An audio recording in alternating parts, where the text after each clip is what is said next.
In this example, we're told we have a pipe and pump system, and we're pumping water from this lower reservoir up to this higher reservoir. And we have this pipe system, a couple of elbows, a gate valve, reentrant inlet, and then the pipe comes out and then falls into this reservoir. The flow comes out and then falls down. This reservoir over on the right-hand side, the gauge pressure at the surface is 0, so it's really at atmospheric pressure.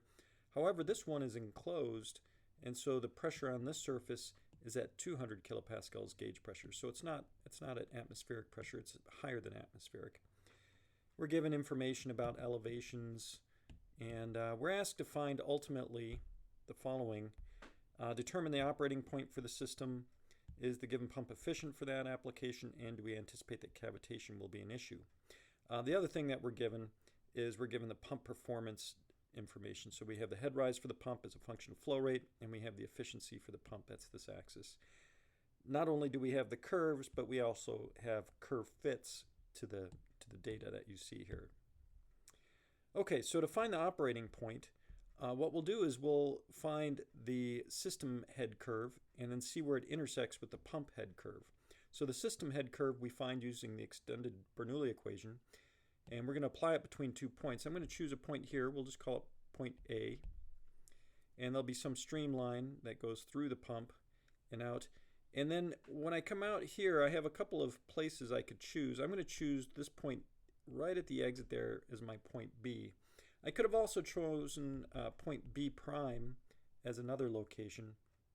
I'd end up getting the same answer. The difference between those 2 points is that at point B, there is no exit loss, because as the flow comes out of the pipe, it still has all its kinetic energy. So the pressure at point B is the 200 kilopascals. The elevation with respect to the ground here is 10 meters, and the velocity would be the same velocity in the pipe, and there would be no exit minor loss. If I chose point B prime, the pressure is still 200 kilopascals. The elevation is 8 meters, so it's a little different. The velocity here, however, is 0 because it's on the surface of this free, this free surface here, this large tank.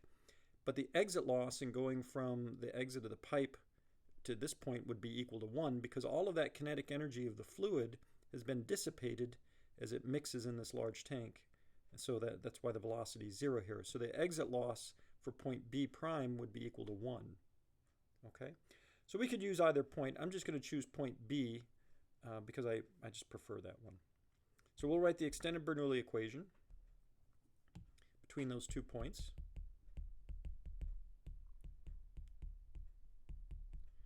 And then once we have the extended Bernoulli equation written, we'll go ahead and simplify it.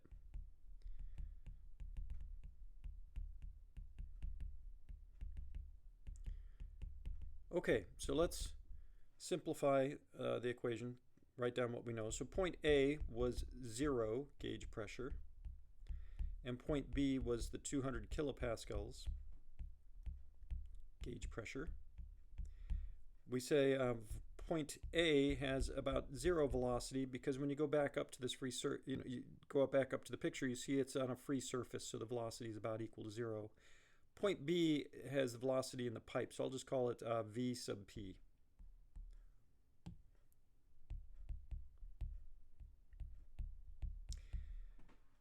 I'll come back to the kinetic energy correction factor in a moment, so I'm just going to leave that off to the side just for the time being.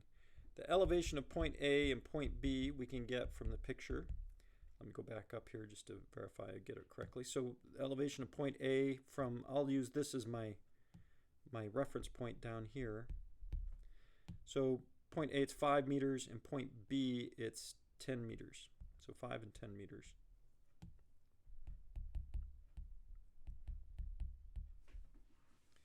All right, the head losses, we're going to have a combination of major and minor losses between points A and B. So let's put in the major loss first. So here's the major loss coefficient. It's the friction factor times the length of the pipe divided by its diameter. So the friction factor we don't know. We'll come back to that in a moment. The length of the pipe, we're told here, is 40 meters, and the diameter is 15 centimeters. We're also told the roughness is 0.9 millimeters. So let's write all those things down. So I'll just write it down below it here. So L was 40 meters. Diameter was 0.15 meters, it's 15 centimeters. And the roughness, we were told, was, I think it was commercial, is it commercial steel they tell us? No, they don't tell us that it's commercial steel, but they do tell us that the roughness is 0.9 millimeters. So that would be 0.9 times 10 to the minus 3 meters. So from these two, we can get the relative roughness.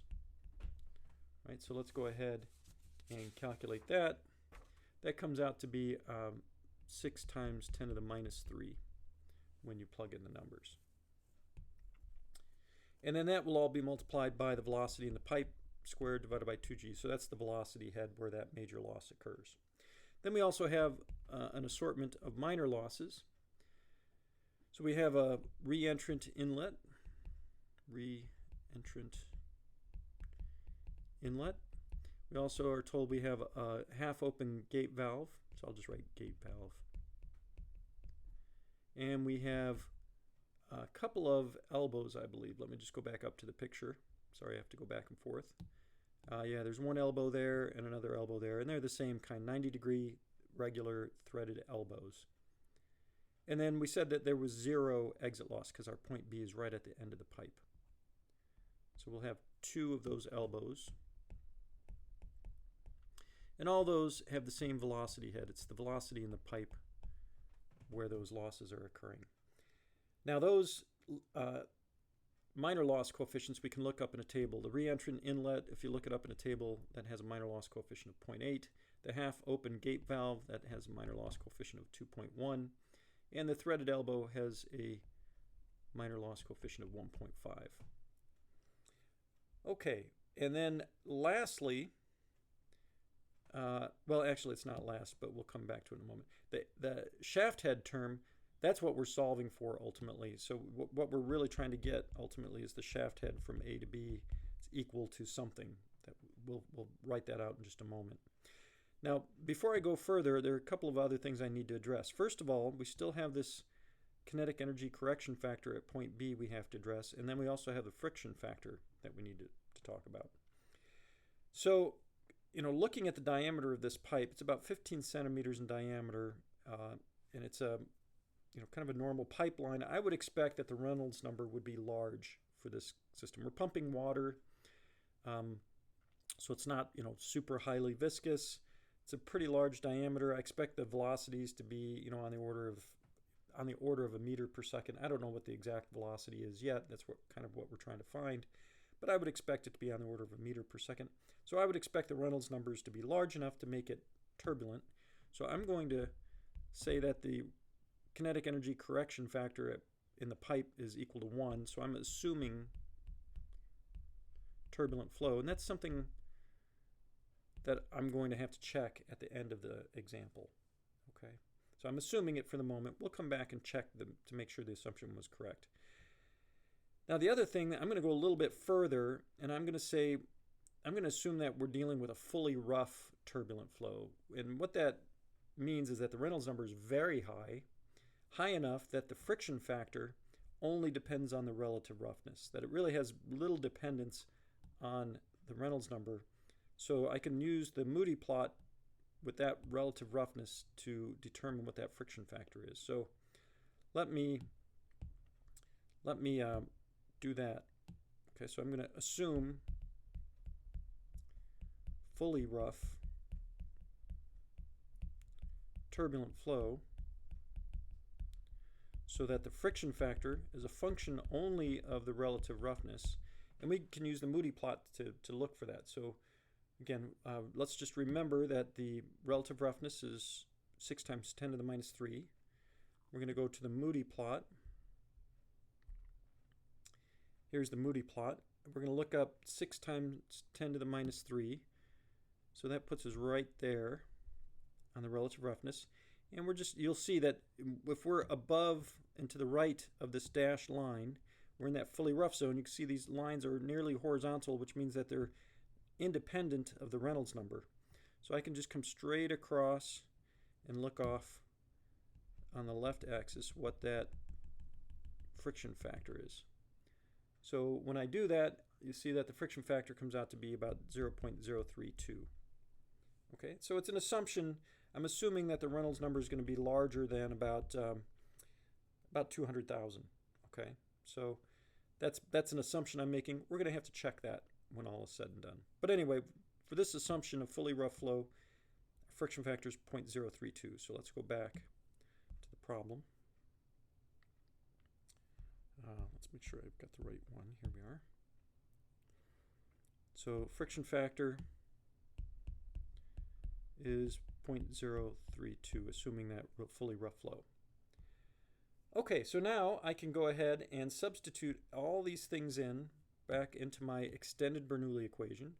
I'm going to rearrange it to solve for the shaft head term, because this is what I'm trying to do. Is I'm trying to figure out how much head rise the pump needs to provide to my system in order for it to flow at this velocity v sub p. This is what I'm ultimately trying to solve for, is the velocity in the pipe. So how much head rise do I need to have to get that velocity? That's what I'm writing down here. One last thing before I do that, I'm going to also, since our pump curve is given in terms of flow rate instead of velocity, I'm just going to write the velocity in the pipe in terms of the flow rate. And all that is the volumetric flow rate divided by the cross-sectional area of the pipe. Okay, so everywhere I see a velocity squared, like here, I'll just substitute in, same sort of thing over here. Same thing right there. Okay, so if I do that and simplify everything down, so I substitute everything in, simplify it all down, I'm going to get the following expression. I'm keeping my units here because I have these, I'm plugging in all the numbers, and of course the numbers have units. So I'm just carrying the units along with me, just so that there's no confusion about what units things need to be in. And this is what we get when we substitute into the extended Bernoulli equation. So this is our system head curve. It comes from the extended Bernoulli equation. Okay. So again, the way to interpret this is if I'm given this much head rise from the pump, I will get this volumetric flow rate. Okay. So in order to find out how much head rise I actually get, what I need to do is I need to set this system head curve equal to the pump head curve. Okay, because I'm trying to find where those two intersect. Excuse me. So if I plot this out, for example, if you take a look at the system head curve, you'll see it looks like a parabola, right? Directed upward. I've got a constant plus constant times q squared. That's a parabola. This is where it intersects the vertical axis, and then it's directed upward because that's positive, and it's parabolic because it goes as q squared. And if I plot that back up in here, it'll look something like the following. So we said it starts at 25 meters. So that means it'll start right about there, and then it'll go up. It'll look something like that when I plot it out. So this is the system head curve. When I plot that curve out, remember this is our pump curve, pump head curve. And you'll see that the two intersect pretty close, somewhere right in here. Of course, I just sketched this, so it's not very accurate. I just quickly sketched it out. But you could see where the two intersect, and you come down, that'll be the operating flow rate. Because at that point where they intersect, the pump provides, at that given flow rate, the pump will provide exactly the amount of the head rise that the system needs to operate at that flow rate. So it's exactly balanced. If I operate a little bit to the right of this, so let's say I'm at that flow rate, well then what happens is the system needs more head rise to operate at that flow rate than what the pump can provide, and so the flow will slow down. The system's not getting the head rise it needs from the pump, so it'll slow down. Similarly, if I'm over here, the pump provides more head rise than what the system needs to operate at that flow rate, so the flow will start to speed up. So it'll eventually zoom in at the intersection point. So that's a stable equilibrium point. Now we could plot this curve carefully on here and estimate the flow rate from the plot, or since we're given the actual pump curve here, we could just set this head rise from the pump at the given flow rate equal to what we had for the system curve. So let's do that instead to get a more accurate answer. So the pump head curve, I'm just going to copy down from what was given. And let me just see if I've got that written down somewhere here. I think it was 6.3 times 10 to the 1 meters plus 2.8 times 10 to the 1 seconds per meter squared times Q, and minus 1.5 times 10 to the third second squared per meter to the fifth. Sorry about this. Q squared. I think I've got those numbers copied correctly from up here. Yeah. Okay, so that's my pump head curve. So what I'm going to do is just set these two equal and solve for Q. And you'll see it's a quadratic equation. It'll come out to be something of the form like this. It'll be like a, let me just jot it out. It'll end up looking something like this. When you set the two equal to one another, you'll see you'll have a Q squared term, so that's this one. The C2 is just a constant. You'll have a Q term with the C1, that's just this one. And then you'll have a C0, that's just a constant. It's just those two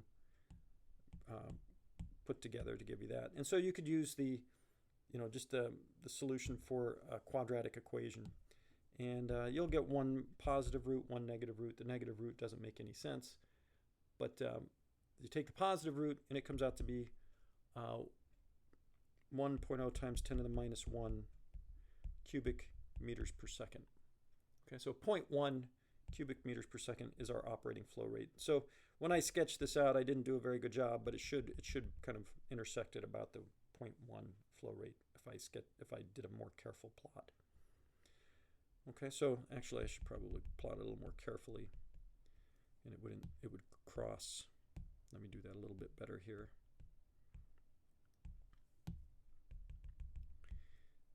It would cross somewhere right about there. Okay, so that's our system curve. All right, so that's our operating point for the system. That's our part A. Now, is the given pump efficient for this application? Well, to find that, we could just extend this line vertically here, and you'll see that this is our efficiency, which is pretty close to the best efficiency point for our pump. So I would say yes, this pump is efficient for this application. The efficiency is on the order of 85% or something like that, just from the plot. You could actually calculate the efficiency from this curve fit, and I do think it actually comes out to be about 85% efficient when you plug in the numbers. So yeah, it's a pretty efficient pump for this application. And the pump is operating at its best efficiency point, so it's pretty good. One thing I forgot to do is, remember along the way I assumed that we had turbulent flow and more specifically fully rough turbulent flow, so I should double check that assumption. So now that I have my flow rate, I should calculate the velocity in the pipe, and if I do that, remember the velocity in the pipe is the flow rate divided by the cross-sectional area of the pipe. If I plug in those numbers, this comes out to be about 5.7 meters per second. So it was on the order of a meter per second like I had anticipated. And then if you calculate the Reynolds number based on the pipe velocity and the pipe diameter, we know it's water, so we know the density and density and dynamic viscosity. If you work this out, it comes out to be 6.5 times 10 to the fifth, which is about 650,000. And just a reminder, when you go back to the Moody plot, 650,000 is right about in there. So we're actually, operating right there. So we're definitely within the fully rough zone. So our assumptions that we made were okay. They were good assumptions. If we were incorrect on our assumptions, then we would have to go back and work the problem assuming an iterative approach, which is a more complicated solution methodology. I've covered that in other examples. So let me just say here that the assumption of fully rough turbulent flow is okay. It was a good one. Okay, so don't forget to do that step. That's a good thing to check. Okay, now the last part of this problem was asking whether or not we anticipate cavitation will be an issue. Okay, so to do that, what we're going to do is we're going to calculate the NPSH for our system here.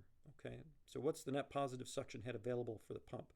Now to do that, I'm going to apply the extended Bernoulli equation from point A to a point just upstream of the pump, right there. I'm going to call that point C. Actually, you know what? I'm going to call it S. I'm going to call it S for the suction side of the pump. And I'm going to use the extended Bernoulli equation to write out, to analyze what's happening from A to S. And then I'll put it in the form of NPSH. Okay? And if you recall, NPSH it's the net positive suction head, which really it's focused on what's happening right at the inlet or the suction side of the pump.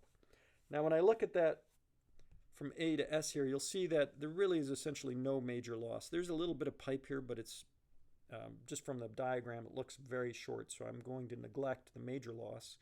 The only loss I have is the re-entrant inlet. I also have the elevations here. This is 5 meters at point A and 0.5 meters at S. So let me write the extended Bernoulli equation between those 2 points and then do some rearranging of it.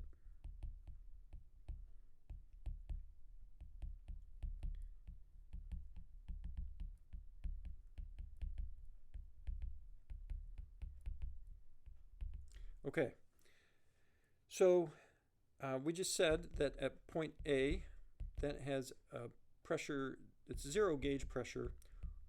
I'm going to write it also in terms of absolute pressure, and you'll see why in just a moment. PS, the pressure at the suction side, I don't really know. We don't know that. That's going to be part of our NPSH definition. The velocity at A, we already said earlier, was about equal to 0. We don't have to worry about the kinetic energy correction factor at A. The kinetic energy correction factor at S will be 1 because it's a turbulent flow. We already said that. The elevation at A, we said was, let me just double check this, it was 5 meters. And the elevation at S was 0.5 meters.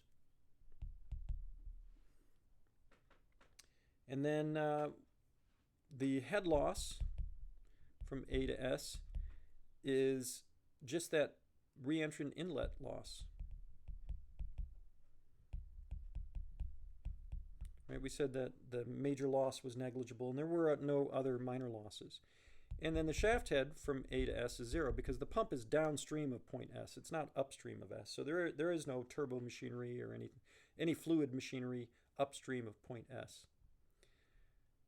And then what we'll do is we'll rearrange this equation to put it in the form of NPSH, and we're calculating available, so I'll put the A there. So we're going to just write it like this.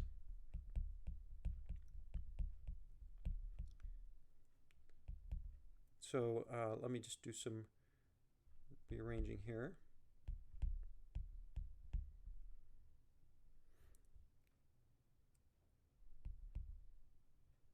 Let me give myself a little more space in anticipation of what I'm going to do next here.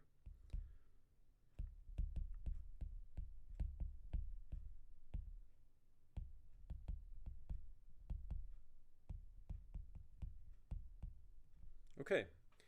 So we're pretty close to the form of NPSHA. What I'm missing in this expression is I have to subtract out the vapor pressure head. So I'm going to subtract it out on the left-hand side, and I'm going to subtract it out on the right-hand side as well. So now I have my NPSHA in the proper form, so this is what it comes out to be. Okay, and just one quick thing just to explain. Yeah, I recall that I said that the pressure at A, I put it in terms of absolute pressure, and the reason for that is because the vapor pressure is typically given in terms of absolute pressure. So the vapor pressure of water and is, let me see if I have that written down here somewhere. Not sure I have it written down, but it's, if I recall correctly, it's something on the order of about 2 kilopascals, absolute. I don't recall the exact number, so I'm kind of going from memory here on that. But it's a small number. It's on the order of 1 to 2 kilopascals, maybe 2.5 kilopascals. But it's typically given in terms of absolute pressure. By the way, you would find this from a thermodynamics table. So it's typically in terms of an absolute pressure, so you need to make sure your pressure at A is also in terms of absolute pressure. So that's why I did that. So you'll see that this number, it's a relatively big number, right? It's 101 divided minus 2. So that's a big numerator here, and divided by rho g. The ZA minus ZS, that is 4.5 meters, right? Another positive number. The head loss here, I haven't calculated it, but we know that K inlet's about 0.8. We know the velocity. We calculated that moments ago. That was about 5.7 meters per second. But the bottom line is if you plug in the numbers here, it'll be a relatively large number. Okay, so it's not negative. It's a relatively large number that you'll get out of this. Now, in order to determine whether or not the pump is going to cavitate, we really need to know what the NPSH-R is for the pump, right?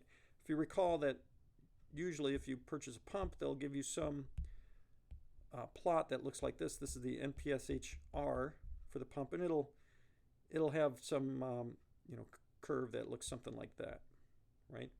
So in order to determine if you're going to have cavitation or not, what you need to do is you need to check NPSH-A against NPSH-R, and you want NPSH-A to be greater than NPSH-R to avoid cavitation. And the bigger NPSH-A is, the better. Okay, so you want it to be large. So our goal here to avoid cavitation is we want that to be a large number. And given the values that we have here, we anticipate it to be relatively large. So since we're not given NPSH-R, I can't tell for certain whether we're going to have cavitation or not. But based on what we have here, I'm going to guess that we're not going to have cavitation. We just have some relatively large numbers here. So I'm going to guess that this will be the case. The only way to know for certain is if we have NPSH-R, however. Okay. So there are things that we can do to try to reduce the likelihood of cavitation. So for example, you'll see down here, the pressures we don't have a lot of control over, right? This is just atmospheric pressure. That's just the vapor pressure. You can control the vapor pressure by varying the temperature, but generally you don't have that kind of control, and it would have a small effect anyway. The things that we really have control over are the elevations. So we can move the pump perhaps up or down. And based on this, what you want to do is you want to move the pump down as far as possible from that free surface at A. So the lower we make the pump, the better off we're going to be. And the reason for that is because it gives us a large amount of hydrostatic head, elevation head, right? If you go back up to the picture here and think about it, what cavitation is a lowering of the pressure on the low pressure side of the pump. If the pressure gets low enough, the liquid will cavitate. So you want that pressure at the suction side to be high. One way to do that is if you drop the pump low. So if you can get it, maybe even down underground, for example, if you had your pump like that, then what would happen is you get this large hydrostatic or elevation head that gets the pressure high right at the inlet side. And so it's much less likely to cavitate. So the lower the pump, the better off we are. The other thing that you can do, if you look at the NPSH-A, is reduce the losses. See, there's a minus sign here, and so the more losses you have, the lower your NPSH-A is going to be. So the fewer losses you have upstream of the pump, the better.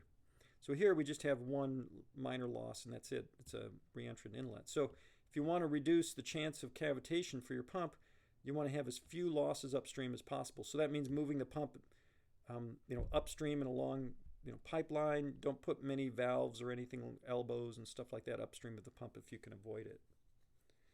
So those are some things that we can do to try to minimize the likelihood of cavitation.